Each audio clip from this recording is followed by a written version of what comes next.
Baik, Assalamualaikum warahmatullahi wabarakatuh. Perkenalkan, nama saya Muhammad Nabil Naufal dari Fakultas Hukum Universitas Mataram, NIM D1A021520. Nah, baik, kali ini kita kembali lagi bersama dengan soal yang diberikan oleh Bapak dosen Hukum Pajak Pak Joni Konja. Nah, kali ini kita dihadapkan dengan soal persengketaan pajak secara internasional, yang dimana di dalam isi dari soal yang Pak Joni berikan itu adalah bagaimana sih penyelesaian sengketa pajak internasional yang menggunakan sebuah mekanisme, yaitu mekanisme Mutual Agreement Procedure atau yang biasa disingkat MAP. Nah, dalam kesempatan kali ini saya akan coba menjelaskan bagaimana sih penyelesaian sebuah sengketa pajak internasional itu dengan menggunakan sistem yang saya sebutkan tadi. Maka dari itu kita simak baik-baik. Nah, baik, kali ini kita akan coba menjawab. Saya pribadi akan menjawab mengenai sengketa pajak secara internasional. Nah, sengketa pajak merupakan hal yang kerap atau sering terjadi seiring dengan meningkatnya perdagangan dan investasi lintas yurisdiksi, yaitu lintas negara. Nah, maka untuk mengatasi sengketa pajak itu, pasal 25 OECD model maupun UN model convention telah menyediakan mekanisme di luar dari upaya hukum yang terjadi dalam hukum domestik suatu negara. Nah, maksudnya mekanisme ini hanya dapat dilakukan oleh otoritas pajak suatu negara dan negara mitra yang terkait dalam perjanjian penghindaran pajak berganda atau yang disingkat P3B melalui Mutual Agreement Procedure atau biasa disingkat MAP.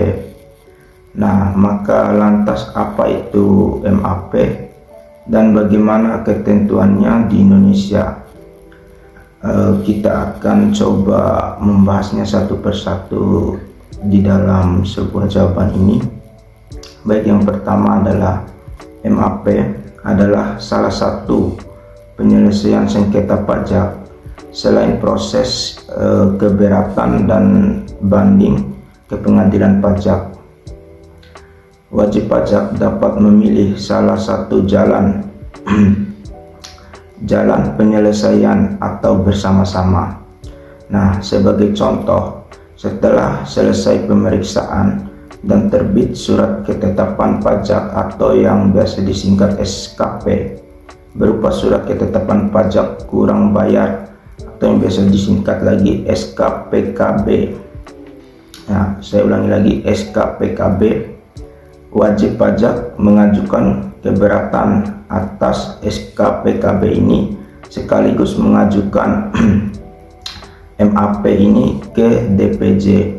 Nah, sekarang kemudian mengacu pada rumusan ketentuan MAP dalam pasal 25 ayat 1 berdasarkan rumusan OECD itu dapat disimpulkan bahwa apabila subjek pajak, orang pribadi, dan badan dikenakan pajak atau akan dikenakan pajak yang tidak sesuai dengan ketentuan P3B, subjek pajak itu dapat mengajukan MAP atau ini MAP itu sendirilah pokoknya. Maka OECD juga menegaskan MAP merupakan solusi, kita singkat saja MAP ya, dari tadi maksudnya kepanjangannya tadi itu metode ini. MAP merupakan solusi penyelesaian sengketa spesial di luar ranah penyelesaian sengketa domestik seperti keberatan atau banding. MAP ini dianggap spesial karena merupakan proses konsultasi dan bukan litigasi. Hal itu juga ditekankan dalam paragraf 8 dari komentari atas pasal 25 OECD model yang berbunyi, "In any case, the mutual agreement procedure is clear a special procedure outside the domestic law." Nah, di sini dalam pasal itu, namun MAP ini tidak dimaksudkan untuk mencabut hak wajib pajak pada penyelesaian sengketa domestik. Selain itu, pengajuan MAP diajukan oleh subjek pajak kepada otoritas yang berwenang untuk menyelesaikan sengketa di negara tempat subjek pajak itu terdaftar sebagai subjek pajak dalam negeri. Begitu kira-kira bunyi dari pasal tadi. Pengajuan MAP harus